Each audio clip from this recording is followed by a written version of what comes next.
Assalamualaikum warahmatullahi wabarakatuh. Waalaikumsalam warahmatullahi wabarakatuh. Alhamdulillahilladzi arsala rasulahu bil huda wa dinil haqq liyuzhirahu 'alad dini kullihi wa kafa billahi syahida. Asyhadu an la ilaha illallah wa asyhadu anna Muhammadan abduhu wa rasuluh. Allahumma shalli ala Muhammad wa ala ali Muhammad kama shallaita ala ali Ibrahim innaka Hamidum Majid. Wa barik ala Muhammad wa ala ali Muhammad kama barakta ala ali Ibrahim innaka Hamidum Majid. Faqala Allah Ta'ala fi kitabihil karim, a'udzu billahi minasy syaithanir rajim. Ya ayyuhalladzina amanu taqullaha haqqa tuqatih wa la tamutunna illa wa antum muslimun. Alhamdulillah, segala puja dan puji kita haturkan kehadirat Allah Subhanahu wa taala. Salawat dan salam senantiasa tercurah kepada Rasulullah Muhammad sallallahu alaihi wasallam beserta seluruh sahabat dan kerabat beliau serta umatnya yang tetap istiqomah hingga yaumil qiyamah. Sahibul bait yang dimuliakan Allah, Rais Kakab, para ikhwan dan akhwat, termasuk juga tadi Amir Majlis dan Qori dan semua kita yang hadir pada majlis ini, kita bersama-sama mengharap ampunan Allah Subhanahu wa taala, ridho dan keberkahannya. Alhamdulillah, setiap kali ke sini ini selalu ada semangat tersendiri kalau nyampe ke Riasah Sungai Kakap ini. Ke Paricik Mina. Mesti Paricik Mina kan? Kayaknya udah berubah namanya gitu. Beberapa waktu yang lalu, sudah agak lama ya Bang di Riasah Sungai Kakap juga, tapi di Parit Bijur. Kalau pekan kemarin, malam Kamis, ya, di Sungai Rengas, Riasah Sungai Rengas, di Surau Arildo. Nah ini para ikhwan dan akhwat, memang temanya masih kurang lebih. Saat ini kita ditampakkan oleh Allah tentang satu kaum yang sebenarnya nih kaumnya berumur panjang. Tidak banyak juga kaum yang berumur panjang tuh. Jadi pada masa dahulu setiap ada umat itu yang berbuat maksiat kepada Allah, berbuat zalim baik kepada sesama gitu ya, sesama manusia atau zalim terhadap penyembahan kepada Allah Subhanahu wa taala, maka selalu Allah hancurkan. Ya kan? Banyak itu kan kaum-kaum terdahulu yang karena mereka durhaka kepada Allah, Allah binasakan, Allah hancurkan. Tapi ada satu kaum yang Allah tidak punahkan. Ya kena juga mereka. Mereka kena kebinasaan juga. Tetapi tidak Allah punahkan. Kalau yang lain kan banyak yang sudah punah nih. Kalau dengar cerita tentang kaum Sodom umpamanya kan, umatnya Nabi Lut. Itu kan hanya kita dengar, kita baca kisahnya dalam Al-Quran itu kan. Nggak ada lagi. Atau umatnya Nabi Solih gitu ya, kaum Samud juga demikian. Banyak lagi yang lain, para hamba Allah sekalian. Atau mungkin ada dulu namanya kerajaan Persia, yang mereka itu menyembah api, beragama Majusi. Itu enggak ada lagi itu cikal bakalnya. Ya kalau keturunannya masih ada, keturunan Persia. Tetapi bangsanya itu sudah enggak ada lagi. Maksudnya kerajaannya itu, imperiumnya itu sudah enggak ada lagi. Terakhir tuh pada masa Khalifah Umar. Jadi dari masa ke masa selalu Allah hancurkan. Namun ada yang Allah tinggalkan. Bahkan ini termasuk umat yang paling banyak Allah jelaskan, Allah kupas dalam Al-Quran. Kalau tidak disebut dalam Al-Quran ini tidak tahu kita ini. Jadi Allah sebutkan dalam Al-Quran, Allah kupas satu persatu. Bahkan ada rangkaian ayat dalam Al-Quran itu yang menyebutkan tentang semacam rangkaian perjalanan mereka yang terdapat dalam Quran surah Al-Isra. Nah tentu saja kita bicara tentang kaum Yahudi atau Bani Israel. Dalam Al-Quran itu Allah sebutkan banyak sebutan. Ada Ahlul Kitab yang agak umum, kemudian Bani Israel atau Yahudi. Itu merujuk pada kaum yang sama. Gitu. Ya.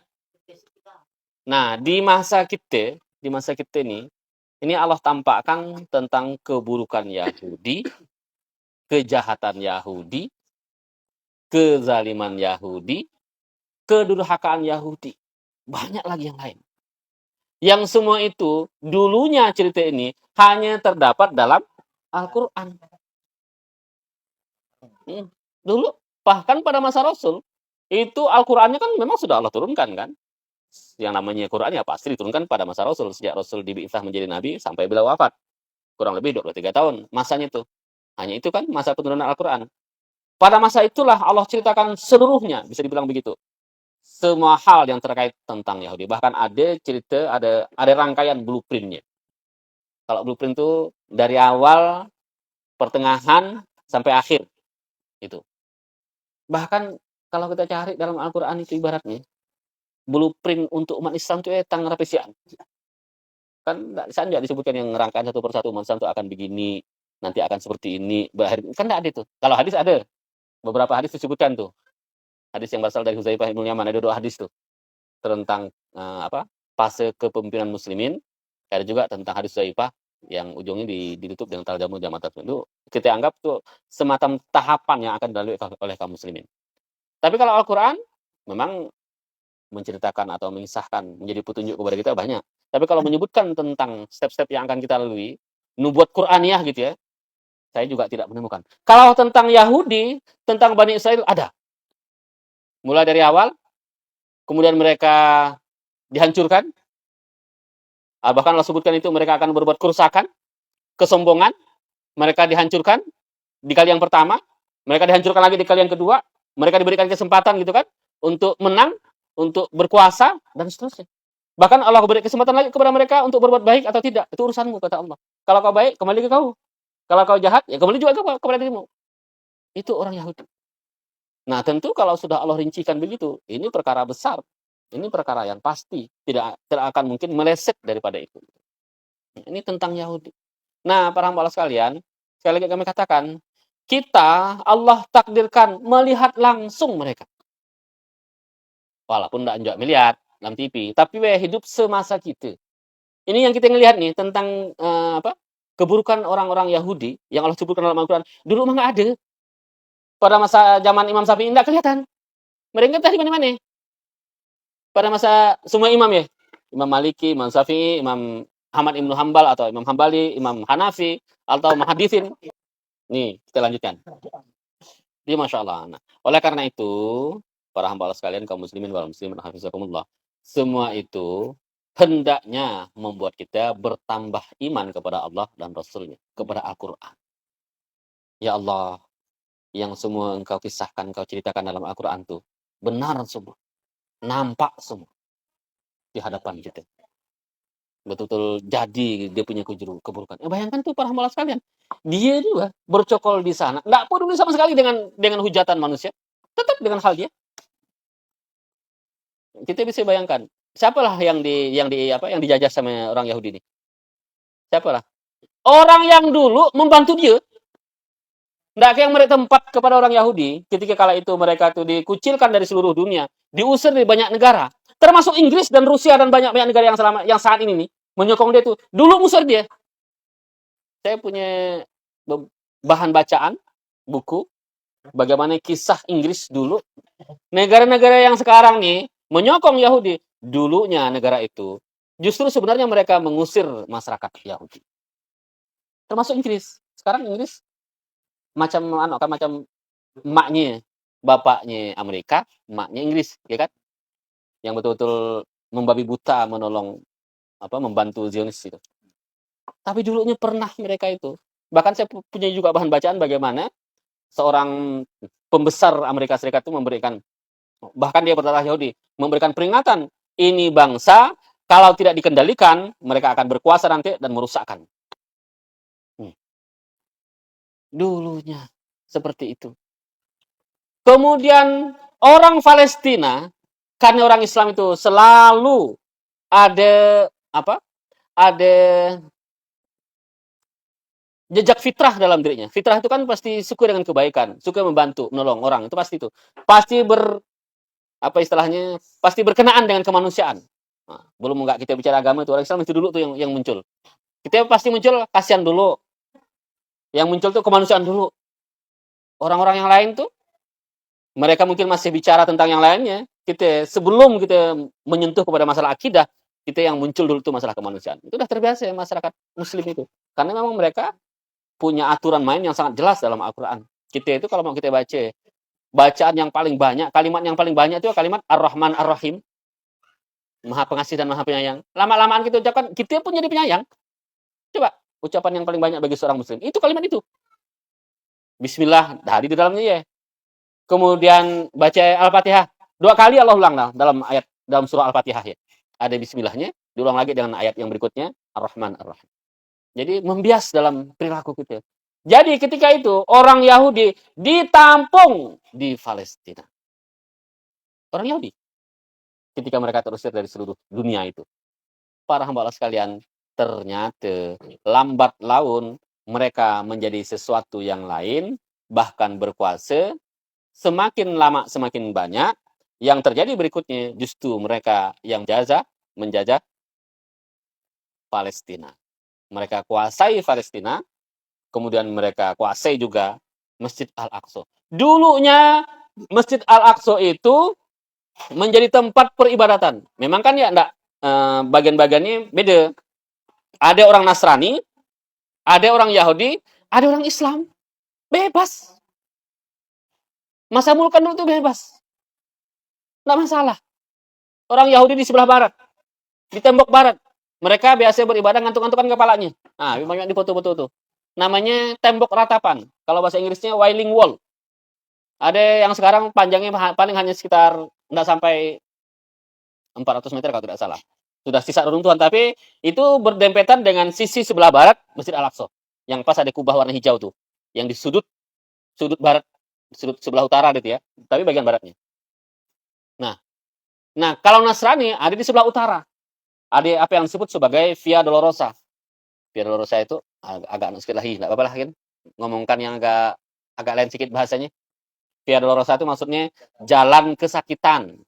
Menurut keyakinan orang Nasrani, waktu itu Nabi Isa kata kita, kalau kata mereka kan Yesus gitu ya, memikul tiang salib dari gerbang di sebelah ujung Masjid Al-Aqsa itu, atau daerah Haram Asyari, kalau tidak salah namanya gerbang Antonia kalau tidak salah, walau alam.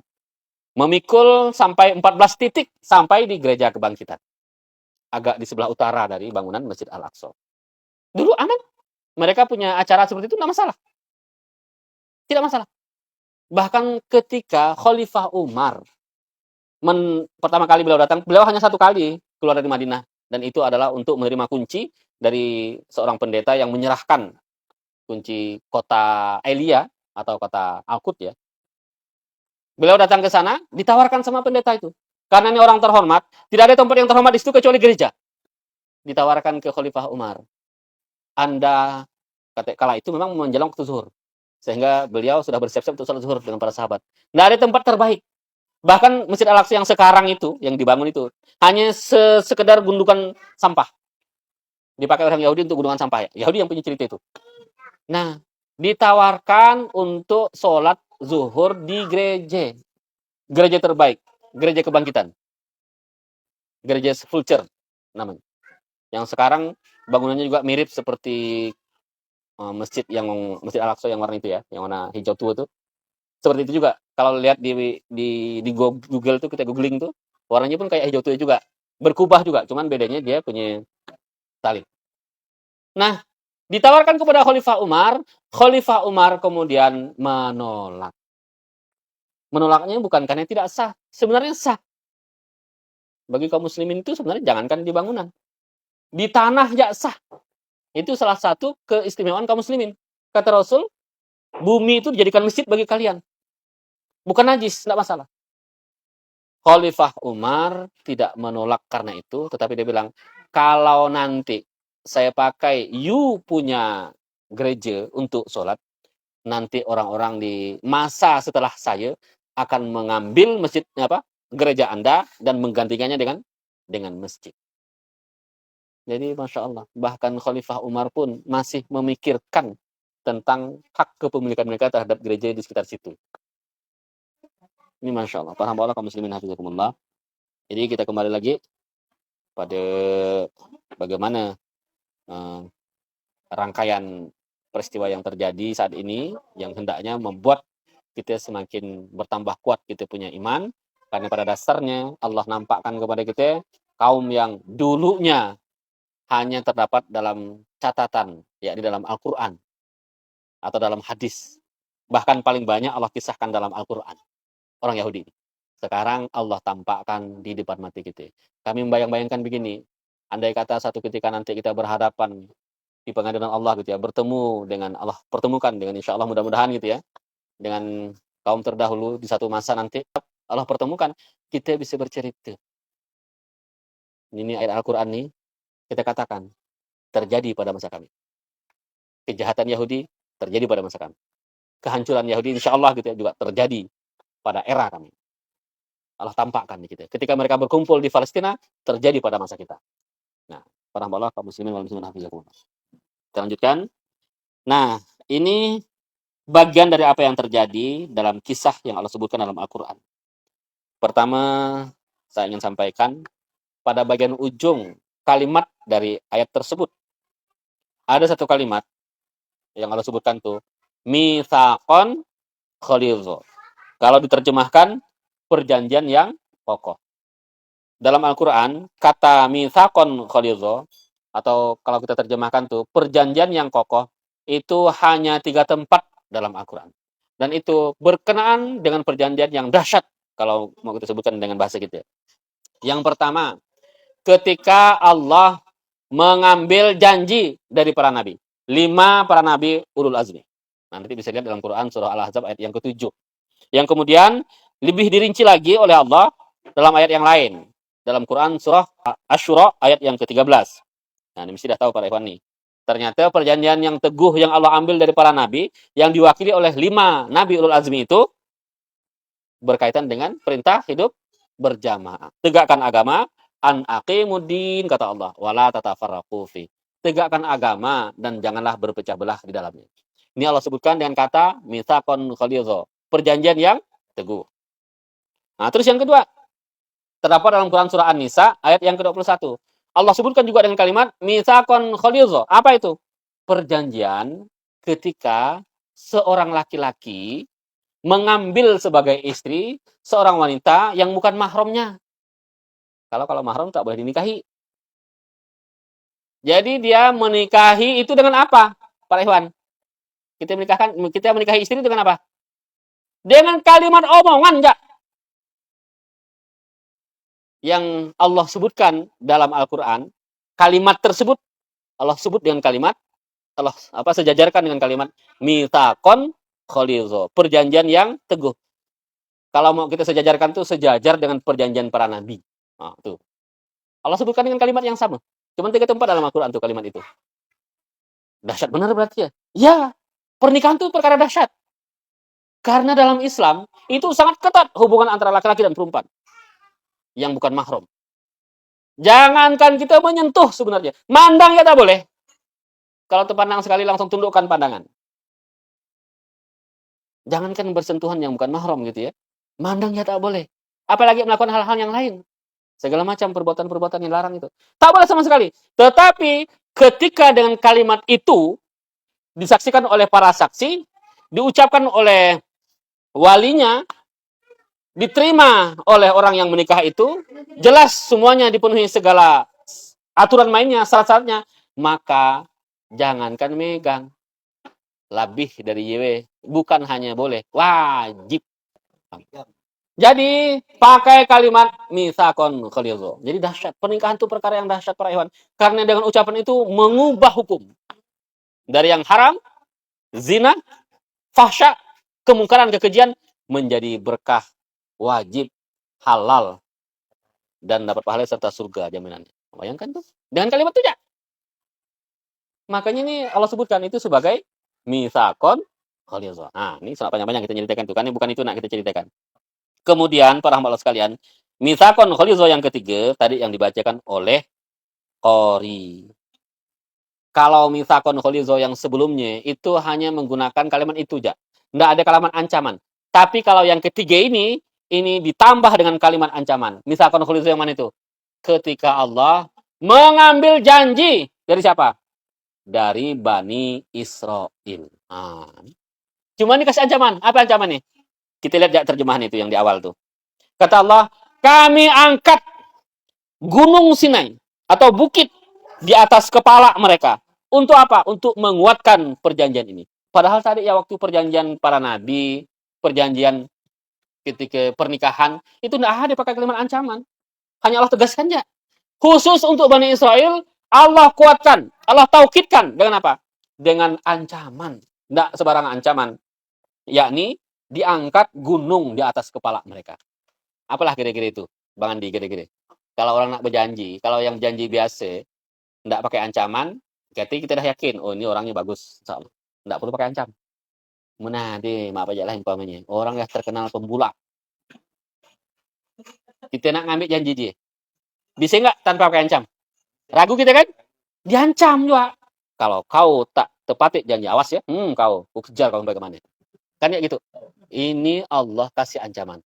Karena Allah Maha tahu. Ini makhluk, ini kaum hasratnya untuk durhaka sangat besar. Sehingga Allah angkat gunung di atas kepala mereka. Kau pegang nih eret-eret, kau enggak. Nih. Dihancurkan, ditimpakan kepada. Nah, kira-kira gitu. Apa janjinya itu para hamba Allah sekalian? Kita baca. Silakan dibaca saja. Apa yang Allah ambil janji itu? Ada dua janji. Pertama, ketika mereka akan masuk ke Baitul Maqdis. Jadi ini sebenarnya memang Allah perintahkan mereka untuk masuk ke sana memilikinya. Iya. Dulunya.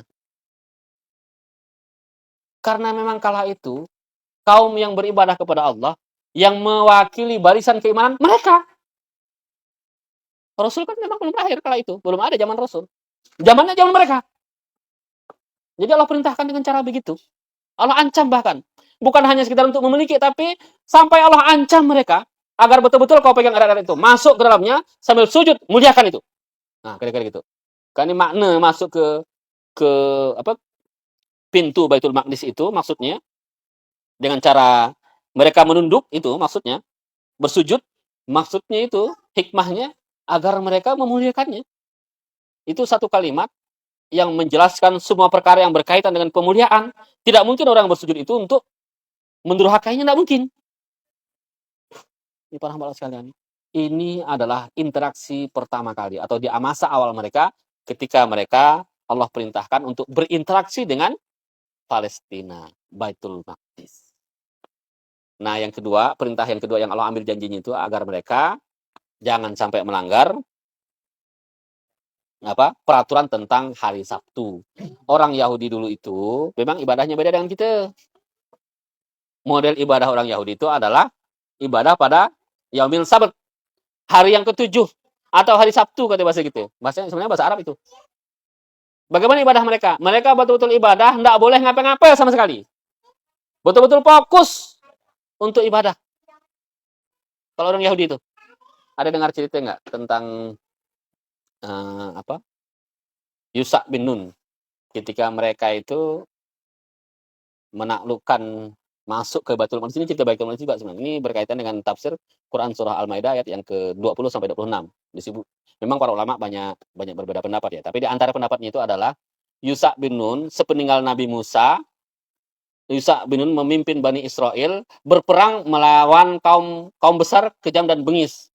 Bisa kita sebut sebagai kaum raksasa yang kala itu mereka berkuasa di Baitul Maqdis. Yang Allah sebutkan dengan kalimat Al-Ardul Muqaddasah. Nah, Yusa bin Nun tuh berperang sampai pada hari Jumat. Kalau masuk matahari terbenam, itu kan berarti masuk hari Sabtu tuh. Kan tak boleh ngapa-ngapa. Berperang kita boleh dia, harus ibadah.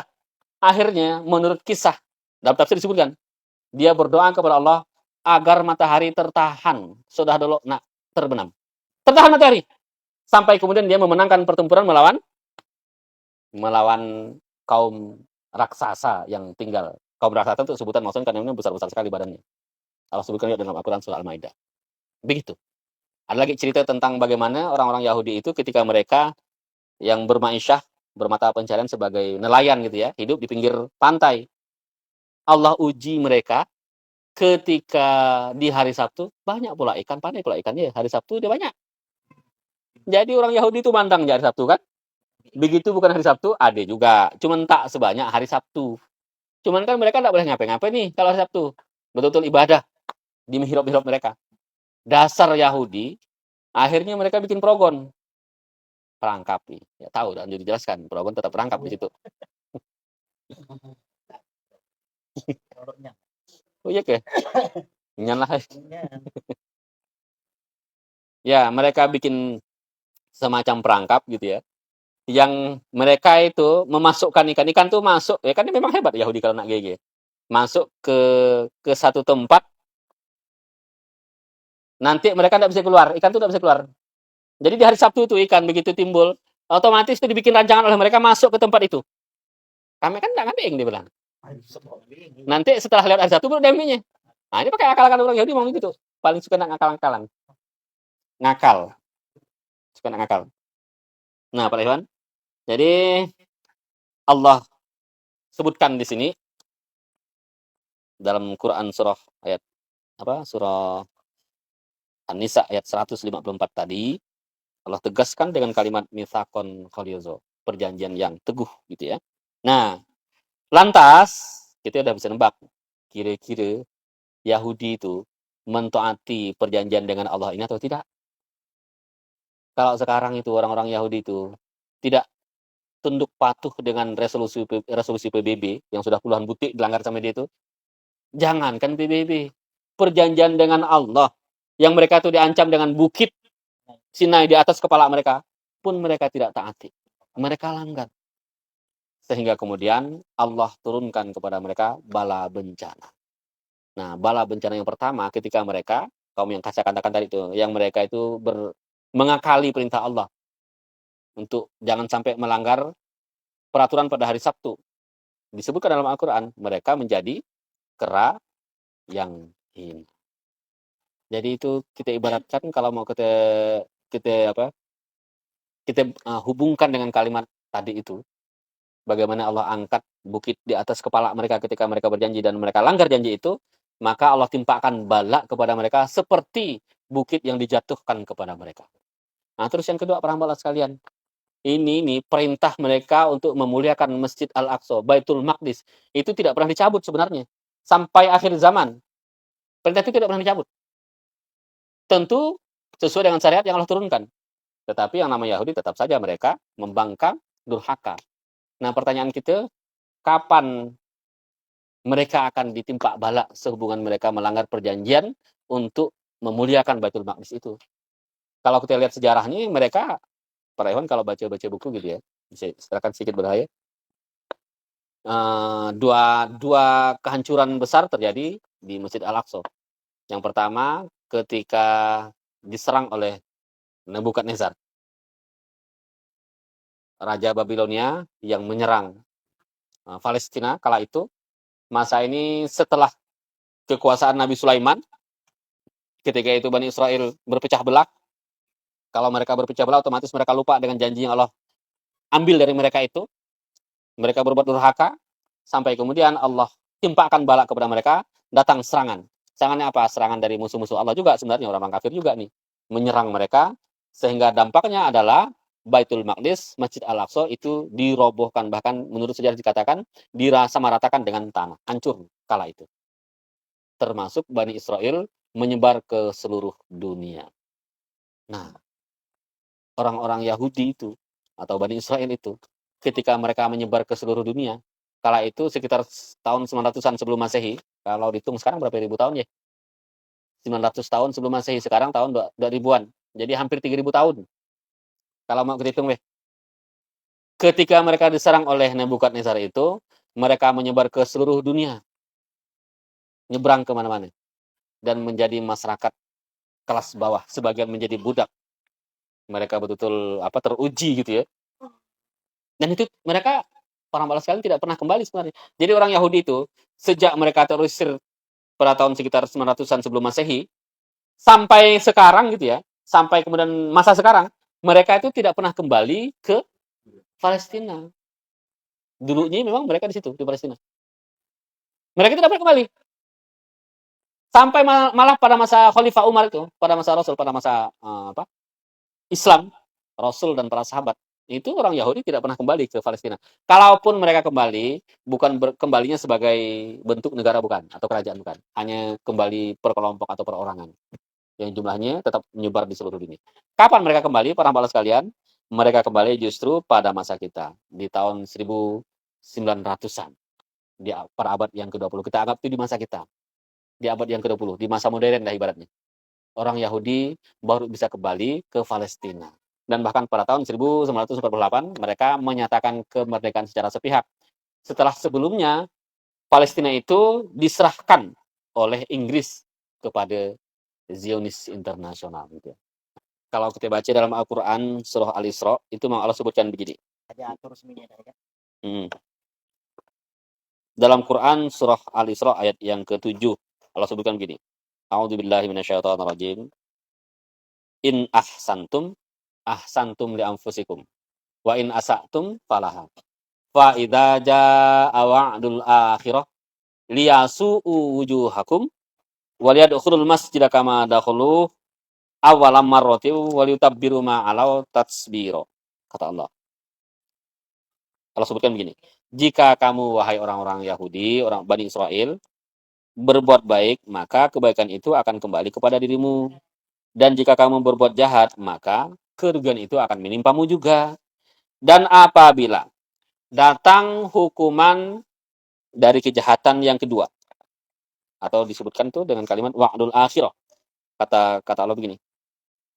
Kami bangkitkan musuhmu untuk menghinakan kamu, menghinakan wajahmu, lalu mereka masuk ke dalam Baitul Maqdis, ke dalam Masjid Al-Aqsa, sebagaimana ketika mereka memasukinya pertama kali, dan mereka membinasakan apa saja yang mereka kuasai. Ini sebenarnya kehancuran Bani Israel. Dihancurkan oleh musuh-musuhnya. Nah, kalau sini kan kita tidak tahu kapan, ditanya pertanyaan kapan. Sebenarnya dalam ayat lain itu Allah sebutkan isyaratnya. Di ujung surah Al-Isra. Ini nih, kan ini tentang kehancuran nih. Kalau mau tanyakan kapan, kita lihat dalam Quran surah Al-Isra ayat yang ke-104. Boleh lihat Bang Noko? Nah, terakhir ya. Paham? Nah, 104. A'udzubillahi minasyaitonirrajim. Wa qulna min ba'dihi li bani Israil adkunul ard. Wa qulna min ba'dihi li bani Israil askunul ard. Fa idza jaa wa'dul akhirah ji'na bikum lafifa. Nah, kita baca ini semua terang, menurut saya sih terang. Dan setelah itu kata Allah, kami berfirman kepada Bani Israel, tinggallah di negeri ini. Tetapi apabila masa berbangkit datang, niscaya kami kumpulkan kamu dalam keadaan bercampur baur. Memang dalam terjemahan sini hampir bisa dikatakan hampir semua lah ya. Termasuk tafsir-tafsir mutabar yang kita baca gitu ya. Memang mengartikan kalimat wa'dul akhirah di sini dengan masa berbangkit. Padahal dalam Al-Qur'an itu biasanya begini. Kalau ada dua kalimat yang sama itu mesti berhubungan. Ini kan sama-sama menggunakan kata wa'dul akhirah. Janji kedua atau janji yang akhir. Nah, kalau janji yang akhir menurut ayat ini sebenarnya disamakan atau berhubungan dengan ayat yang tadi kita baca yang ke-7 tentang kehancuran. Jadi ini bukan masa berbangkit. Seharusnya bukan masa berbangkit, tetapi kehancuran mereka. Jadi kata Allah, kalau mau kita terjemahkan dengan kehancuran, tinggallah di negeri ini. Tetapi kata Allah, jika nanti datang masa kehancuran bagi kamu, wa'dul akhirah, kehancuran yang berikutnya atau kehancuran yang terakhir, apa nih? Ji'na bikum lafifa. Kami datangkan engkau, kata Allah, dalam kondisi bercampur baur. Nah, ternyata ini memang ayat, menurut hemat kami, harus ditafsirkan oleh orang yang melihat kejadian langsung. Karena susah mau dipikirkan nih, kalau tidak melihatnya. Ini kan tafsir-tafsir dibikin jauh sebelum orang Yahudi datang ke Palestina. Jadi belum kelihatan yang dimaksud dengan bercampur baur seperti itu belum kelihatan. Kalau sekarang kelihatan, karena mereka datang ke Palestina dari seluruh negeri, bercampur baur warna kulit, bercampur baur bahasanya, asal suku bangsa, matenya dan segala macam. Bergabung mereka jadi satu di mana? Di Palestina. Kalau kita kaitkan dengan sini, ji'na bikum lafifa. Dan ini tidak pernah terjadi kecuali sekarang. Tidak pernah orang Yahudi bercampur baur seperti ini, tidak pernah.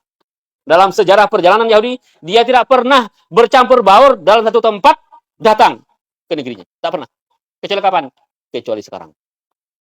Nah, kalau nak kita kaitkan, kalau sudah bercampur baur, apa yang akan terjadi itu? Wa'adul akhirah, kehancuran. Jadi sebenarnya itu isyarat dari Allah. Semakin mereka bercampur baur di satu tempat itu, semakin nyata akan datang kehancuran bagi mereka. Ini ayatnya. Dan ada juga mufasir, saya baca bukunya tipis malah ya, yang menjelaskan tentang tafsir ini, seorang penulis dari Palestina. Kabarnya bahkan beliau menulisnya itu ketika di penjara Yahudi. Yang beliau tulis tentang tafsir ayat ini. Bahwa ji'na bikum lafifa itu adalah kedatangan Yahudi, Bani Israel ke satu tempat ketika mereka bercampur baur. Dan itu terjadi pada masa kini. Kalau sudah begitu, maka isyarat berikutnya akan terjadi wa'dul akhirah. Kehancuran bagi mereka, yang dimana kala itu Allah akan bangkitkan musuh mereka. Kan banyak nih yang memusuhi Bani Israel. Tetapi insya Allah ini berhubungan dengan kaum muslimin. Allah bangkitkan musuh mereka, yang mereka itu akan menguasai apa saja, yang mereka itu akan masuk ke Masjid Al-Aqsa ketika sebagaimana mereka dulu memasukinya pertama kali, dan mereka akan membinasakan apapun yang mereka kuasai di negeri Palestina, di negeri Yahudi itu. Nah, ini para hamba sekalian. Nah, sebenarnya pertanyaan kita itu yang bagus juga. Itu harusnya kita bertanya juga nih. Apa yang harus kita lakukan? Karena para hamba sekalian, orang yang paling mulia itu adalah mereka yang terlibat dalam pembebasan Masjid Al-Aqsa. Dan sekarang itu masa kita. Orang di masa kita kok terjadi? Allah kasih tantangan kepada kita. Makanya kita terlibat. Bagaimana kita terlibat? Minimal dengan berdoa. Ada memang konsep doa. Mulai dari doa Ahzab, itu bagus. Doa Ahzab kita bacakan, kita ingatkan untuk membantu kaum muslimin Palestina dan kehancuran bagi orang-orang Yahudi, Zionis Yahudi. Atau doa kunut nazilah. Kalau bisa apakan. Allahumma anjil muslimina wal muslimat wal mu'minina wal mu'minat fi biladi Palestin khalsah wa fi sa'iri buldanil muslimin amma. Allahumma sydud wa ta'ataka 'alal kuffar Yahudi wa syarakaihim wa syattid syamlahum wa farid jamahum Allahumma zimhum wa zalzilhum. Seperti itu. Atau kalau tak bisa, pakai bahasa Melayu pun tak pakai, pakai bahasa Samas pun tak pakai. Kita haturkan kepada Allah doa terbaik bagi keselamatan mereka dan kehancuran musuh-musuh Allah yang ada di sana. Silakan kita berdoa. Allah itu maha mendengar dan lagi mengabulkan doa hamba-hamba. Utamakan di waktu-waktu yang mustajab. Seperti sepertiga malam yang akhir ketika terawih malam. Bahkan imam menyampaikan ada satu hari yang kita fokuskan betul untuk perjuangan Masjid Al-Aqsa dan kemerdekaan Palestina. Pada hari Senin. Minimal itu. Betul-betul kita sungguh-sungguh berdoa, kita perjuangkan minimal dengan doa. Itu yang pertama. Terus yang kedua, ya selalu peduli dengan isu Palestina. Sudah nak cuek-cuek ya. Sekarang ini kita sebenarnya berjuangnya saat ini tidak susah sebenarnya. Bahkan ternyata dengan hanya men-share itu berita-berita yang berhubungan dengan Palestina dan kebobrokan Yahudi, itu ternyata berhasil membuat isu tentang Palestina, opininya semakin semakin didengar oleh seluruh masyarakat dunia. Nah, yang berikutnya lagi, mulai sekarang kita sudah nak bantu orang-orang Yahudi, bantu perekonomian orang Yahudi. Jangan-jangan kita bantu orang-orang Yahudi ini. Bagaimana cara kita bantu? Ya kita beli barang-barang dia. Uang dia, keuntungan dia, untuk menghancurkan saudara kita. Untuk menghancurkan Palestina. Untuk menghancurkan Masjid Al-Aqsa. Di antaranya apa ibu-ibu sekalian? Ibu-ibu yang tahu nih. Di antaranya itu adalah produk-produk seperti Unilever. Nah, banyak tuh kalau mau kita sebutkan. Paling banyak ya. Kalau sabun, apa yang Unilever? Bang Andi? Nah, Lifebuoy. Kalau sampo, yang terkenal pula tuh. Ya? Clear. Kalau sikat gigi, odol gigi, Pepsodent naik. Nah, cari nanti di rumah ya. Kita ganti dengan yang lain. Mulai dari hal-hal yang mampu kita lakukan. Saat ini memang itulah jihad kita. Memang yang namanya niatkan jihad, memang kadang-kadang, ilah tadi, kita dah terbiasa, rasa tidak nyaman, bahkan mungkin harganya agak mahal, bahkan mungkin belinya agak susah. Namanya jihad. Dan nanti cuma 3 hari ya. Ngapain kita udahlah, susah dan cocok. Nah, namanya gak jihad. banyak merek-merek yang lain. Mudah-mudahan dengan itu juga nanti ekonomi kaum muslimin itu juga meningkat. Jadi dengan cara memboikot produk-produk yang mereka itu punya komitmen yang sungguh-sungguh untuk membela Israel, membela Yahudi. Sungguh-sungguh mereka itu. Nah, termasuklah sebenarnya macam Facebook, macam YouTube. Tapi memang hal-hal yang belum mampu kita lepaskan. Ya ini kan memang keharaman kan tidak mutlak. Keharaman kadang ada sebabnya. Ya masih barangkali kita masih bisa kita gunakan. Termasuk komputer. Kalau Rois barangkali komputer kan ada prosesor yang lain. Ada Intel, ada apa lagi itu. Ya, Intel kan Yahudi punya itu. Tapi masih kita gunakan. Melekat di laptop-laptop kita. Ke depan mudah-mudahan ada produk lain yang lebih bagus. Atau kalaupun toh tidak bagus, ada saja. Itu bisa kita gunakan gitu kan. Terus yang berikutnya para hamba Allah sekalian, tanamkan niat di dalam hati untuk menjadi pembela Al-Aqsa. Jadi kita boleh berniat menanamkan azam kita untuk menjadi pembela Masjid Al-Aqsa. Walaupun kita tidak pernah ke sana, bahkan mungkin ngeliatnya itu hanya pun jarang kali ngeliatnya gitu tuh. Tapi tanamkannya dalam hati. Mudah-mudahan kecintaan kita itu para hamba Allah sekalian Allah catat sebagai satu bentuk jihad fisabilillah, membela hak-hak kaum muslimin Masjid Al-Aqsa. Inilah yang disampaikan. Mudah-mudahan Allah senantiasa mencurahkan rahmat-Nya kepada kita dan memberikan kemenangan kepada kaum muslimin yang ada di Palestina dan kehancuran bagi Zionis Yahudi. Assalamualaikum warahmatullahi wabarakatuh.